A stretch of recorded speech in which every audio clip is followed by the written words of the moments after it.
So hey guys, and welcome back to the channel, and on today's video we're taking out this absolutely gorgeous Triumph Street Scrambler. Now this bike comes with 125mm of travel suspension front and rear, comes in the grey colour and two other colours. I'll go through that in the spec, but yeah, what an absolute beauty this thing is. Love the look of this thing.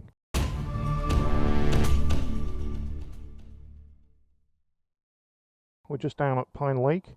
Beautiful, beautiful day, and on today's ride we've got hold of the Triumph Street Scrambler. This is the 2021 model, and for 2022 the bike has the 900cc high torque engine. This is a liquid cooled 270-degree crank parallel twin, and this produces 64.1 brake horsepower, and that's at 7,250 rpm, and 18 newton meters of torque, so it's really high torque at 3,250 rpm. It comes with the 5-speed gearbox. The bike is made from the Street Twin platform, and it has obviously larger suspension on it, high-sided exhaust with a lovely sound, which I'll give you a sneak preview of that shortly. Wheels on the bike, you've got 19-inch spoked steel rims on the front, and then on the rear of the bike you've also got 17-inch spoked steel rims. Well, the tyres on this bike are Metzeler Tourants. They're kind of a on-off-road tyre and quite well suited to this motorcycle. You can just see the tread pattern just there. Forks on the bike, so you've got non-adjustable standard forks with the gaiters, and these have 120mm of travel. And then on the rear, I'll just go around the other side, you can see it, you've got twin shocks, and these are 125mm travel too. On this side of the bike you've got the side panel there, which is the number board. So the brakes on the bike, this is a single-sided left-hand side disc, and this is 310mm, and then you've got Brembo 4-pot piston. On the rear you have an underslung Nissin twin pot caliper, and that comes on a 255mm disc. Seat height on this bike is 790mm, and also you've got this little padded seat at the back for a pillion, so you can also get a rack to replace the pillion seat for some luggage. Now the weight on the bike is 223 kilograms, so you're gaining some weight over the Street Twin, which is 216 kilos, and I would put that down to the steel wheels and the beefier suspension. So the handlebars, these are 70mm higher than the actual Street Twin, so you can stand up on the pegs. Talking about the pegs, they do come with a rubber insert, and you can take this out, and also a nice brake lever, plenty of grip on those. The sump guard on this bike is plastic, and I believe you can get metal ones to fit this as well, which would be better in my opinion.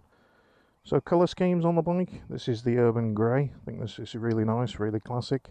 You can get a jet black or a matte khaki Ironside.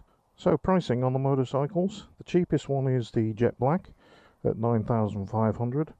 You've got the Urban Grey, which this is 9,700, and then the khaki comes in at 9,850. The motorcycle comes with standard bulbed indicators on the front and a standard halogen bulb headlight. On the rear you've got an LED tail light, but also just the standard bulbed indicators just there. The mirrors on the bike, quite nice, standard Triumph mirrors on stalks. Switchgear is nice and tactile. You've got a mode button, horn, indicators and an information button, and then on this side you've got the hazards and the start button. Fuel cap is lockable, and the fuel tank capacity is 12 litres, and from this tank you can get 64 miles per gallon approximate. The bike does come with a 10,000 mile service interval, which is great. The clutch on this machine is a slip and assist clutch, so very light on the fingers. It does come with a USB under the seat for accessories. Talking about accessories, you can get about 120 different accessories for this bike. I think the headlight needs, with it being a Scrambler, a gauze, like a protector on the front of it, which look quite nice. Okay, so the gauges on the bike, single gauge, speedometer, and then you've got different information like trip meters 1 and 2, you've got a miles per gallon fuel gauge, how many miles till you run out, and also your RPM is digital on this one. So very simple and plain, which is quite nice, quite refreshing. You do have two engine modes. You've got road and also rain, and you just use the mode button while you're stationary to switch between. Now the high level exhaust on this bike, it doesn't seem as high as the Triumph Scrambler XC or XE. We're at about 2 degrees today, so I'm not getting any heat from this exhaust pipe, but others have said that they feel quite a bit of heat. Even though it does have the heat shielding in the UK, I'm not finding it a problem, especially not in a beautiful day like today, with it being about 2 degrees. So let's start her up, see what she sounds like.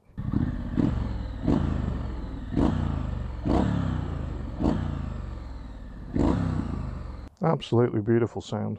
This is one of my favourite engines. If you've watched the channel where I've taken the T100, which shares the same engine, and also the Street Twin, and it's an absolute peach, it really is. Water cooled, you see the radiator there at the front, so no issues with engine overheating or anything like that. Just a utterly beautiful bike. Okay, right, let's get back on the thing, get out on it. Like I say, it's a bit cold today, get some heat into those tyres, but they seem to have plenty of grip. Well, an absolutely glorious day. Sadly my visor's steaming up. I swapped the visor over on my helmet today, forgot to put the pin lock in, so having to have a cracked open visor, but it's not too bad. Very impressed so far. Had this bike since midweek, and I've got this bike for another 3 weeks over Christmas, New Year.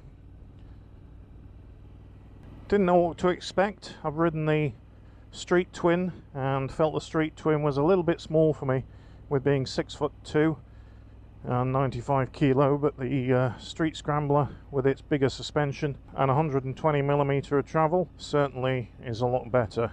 The bars are higher, like I said, makes it a really comfy riding position. Let's see what the turn-in circle on this thing is, with it having that 19-inch front wheel. Pretty good.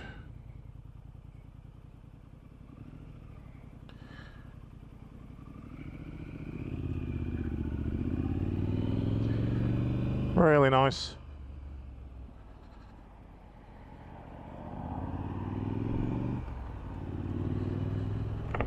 Very basic bike, single clock on it, not a twin clock. 2 rider modes. To be honest, with it being so cold and damp and things, I've got it in rain mode. Just alters the settings a little bit and dulls down the throttle response. But yeah, lovely bike. The seat, by the way, is really comfy. I think you saw when I did the seat height measurement just now. It's really well padded, nicely sculpted, has a nice cover on it so you don't slide around too much. Even with it having the 19-inch front wheel, the bike feels really agile and light. Very easy to turn in. Just think about it, point and shoot, and it goes. Just need to keep my visor open. Sorry guys if there's any wind, otherwise I can't see. So when I was heading out this morning about 9 AM, there was literally ice everywhere, so I had to wait till this afternoon. So I'm just heading away from the sun to give you a better picture. The sun's really low today, but yeah, the tyres were quite cold when I set off, and the brakes, everything, this time of year with it being 2 degrees, they were a little poor, but as soon as I've got a few miles up the road, bit of heat into them, and they're great. Brakes on the bike, front and rear, even with it only having a single-sided disc, but you've got Brembo 4-pot up front, which make it really good on stopping. Although it is a heavy bike, I don't really think you need twin discs on this bike, but it would be nice to have the same setup that they put on the T120. Like I said, clutch is really light. It's got a slip and assist clutch, which is fantastic, and also I see the clutch lever is spannable, so you can actually adjust the distance from the bars both on the brake and the clutch, which is a nice feature. Still, a lot of bikes come out that don't have an adjustable clutch lever, so really happy with that. So there's one thing I wish that Triumph wouldn't do on most of its bikes. I don't think the Tiger range have it, but where the handlebar clamp is here, it's kind of all one bracket. So if I wanted to put a sat nav or even one of the Beeline navigation devices right in the middle of the bars there.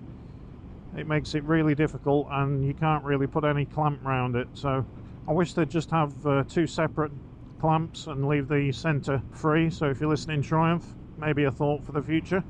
And what I do like about these classic bikes is they're very customable, so you can add all kinds of stuff. Like I said, I would like the front headlight gauze putting over there, the matte black one. It's really nice, just gives it that classic Scrambler look. And also you can get a lot of aftermarket accessories for these bikes.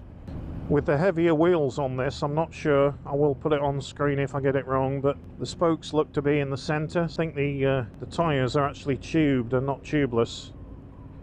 Now if I'm wrong, I'll put it on screen just now. I know on the Tiger, Rally Pro and all of those kind of bikes, even the Scrambler XE I think had tubeless side-spoked wheels.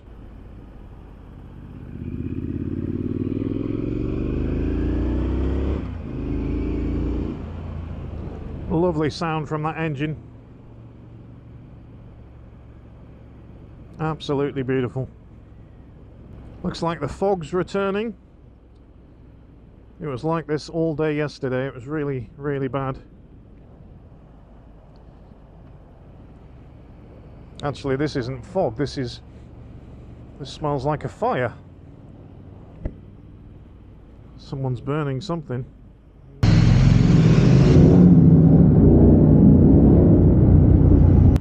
No, it's definitely fog, but someone was burning something just in those woods. So even though the suspension's not adjustable on the front, it feels nice and firm. It's soaking up the bumps quite well, and also on the rear it doesn't feel too wallowy yet. I'm not pushing on too hard on it today at all really. It's kind of a ploddy ride with it being near freezing point and a lot of standing moisture on water on the roads. But with me having it for quite a while, I'll get to test it on some dry roads and give you a feedback on that on the final ride and thoughts video. So I'm also happy to say, if you watched the last video where I've got my new Kai seated vest for Christmas, actually shouldn't be wearing it. If the wife knew, she'd kill me. Should be wrapped up underneath a tree. I hope she's not grabbed the box that's next to my desk upstairs and wrapped that, because the vest's not in the box, it's actually on me today. And I have to say it's on the low setting, really toasty warm.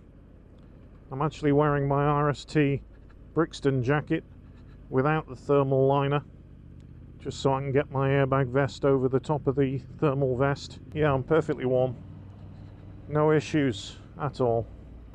So following this video, there won't be a video up next weekend, guys. I'm having a little bit of a break for a week over Christmas, and then we'll be back in the new year with some more exciting motorcycles to test and some nice ride outs in the new year. Hopefully it'll be nice weather, nice crisp and blue skies like today.